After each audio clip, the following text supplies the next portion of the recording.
Hi, everyone. Very quick reminder about healthy boundaries. And this will allow you very quickly to get a feeling of what kind of person you're dealing with. Healthy boundaries expressed in a healthy way are usually very welcome by people who want to interact on a healthy level. So if you express a healthy boundary in a healthy way, um, people seeking healthy relationships or just people relating in a healthy way will respect and will appreciate you expressing your boundaries. Boundaries are very important and they allow us to connect to each other and relate to each other in a healthy way.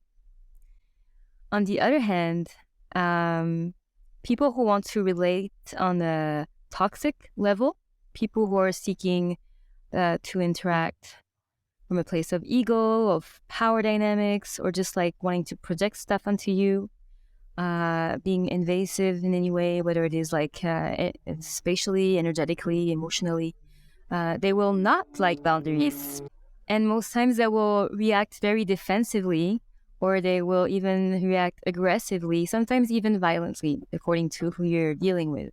Because when you're setting a boundary, you're not allowing that person to go further with a toxic or invasive behavior or a power dynamic. So you're limiting, and that's the whole purpose of a boundary, their space to interact in a way that doesn't feel healthy or good or nourishing to you. So that's a good test to have in daily life. Try expressing your boundaries with someone, with people, and see how they react. And if they receive you expressing your boundaries in a healthy way with respect and honoring your boundaries and hearing you and being grateful for these boundaries and appreciating that honesty and clarity you have, that's probably a good person to have in your life. On the other hand, if that person reacts in an aggressive, a defensive, or just a toxic way, that just speaks for itself that this person is not ready to interact on a healthy level. This person is not ready to fully respect you, your space, your needs, and that's probably a good person to take some distance from. And just a quick clarification on what a healthy boundary expressed in a healthy way is. Um, for example, if someone is like in your space, like too much in your space, and you just say like fuck off or you push them away, this is not a healthy boundary expressed in a healthy way. A healthy boundary expressed in a healthy way. But again, we will go deeper into that if necessary, because it actually depends who you're dealing with. But if so far the interaction has been like there hasn't been like violence or aggression from the other person, a healthy way to express a boundary would be, hey, I'm feeling a bit invaded in my space. I feel I need a bit more space. Would you mind just taking a few steps back? Or, hey, I feel I need more space. I need more physical space. Is it okay for you to just give me a bit more space?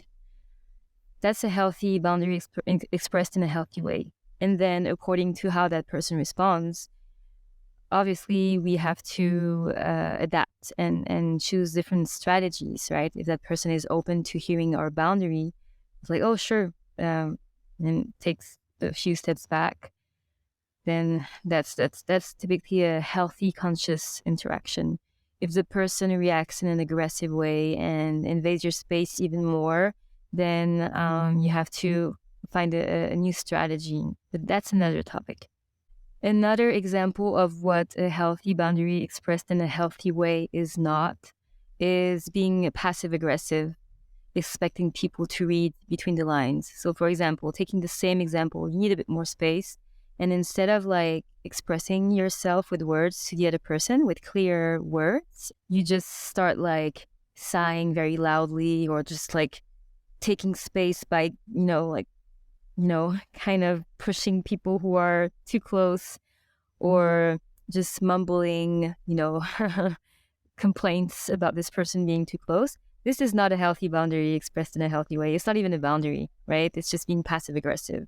So a healthy boundary expressed in a healthy way implies you being aware of what's being invasive or what's not aligned or not okay for you, and expressing it in a non-violent and clear way to the other person. And if you're able to do that and you're comfortable with expressing your boundaries, you'll see that you don't need to raise your tone of voice. You don't need to be aggressive. You don't need to be like submissive and like, oh, please, just, hey, this is happening for me. Is it okay to blah, blah, blah. So this is like a healthy boundary expressed in a healthy way. Also, I want to quickly clarify about what I mean when I say healthy boundary, because it's like you could have this question, what is a healthy boundary? What is an unhealthy boundary? So what I mean by that is, for example, taking the same example again, if I'm needing more physical space, I can express that. Hey, I need a bit more space for myself. Or it could be like if someone just comes to you and starts talking to you and they start sharing about something like very personal or important or intense and you're not in a space to listen, you could say, hey, sorry, I'm not feeling really available right now to have this conversation. Can we speak later? See, so this is like, I would call that a healthy boundary. I am not available right now. I'm not in a space to listen to you. This is the boundary. What I would call, I don't know if the right word is unhealthy or unrealistic boundary or unaligned, would be, for example, you're living with 5 other people and you're on a diet. And because you're on a diet, you don't want anyone to bring chips into the house, for example, or you don't want anyone to drink or eat what they usually eat because you're not eating that at the moment. So saying, hey, I don't want anyone to eat chips or eat sugar or eat fill in the blank because I'm not doing that. I'm not allowed to. This is not really what I would call a healthy boundary. This is more like imposing on others a limitation that just belongs to you, but you're kind of like imposing that on other people, and that's not healthy. That's invasive. That's not relevant. Doesn't work as a boundary. Another example would be, for example, if I'm going on a phone fast, to ask everyone else that's living in the house not to use their phone or not to like appear in any public shared space with any electronic device. That's not a relevant, healthy boundary.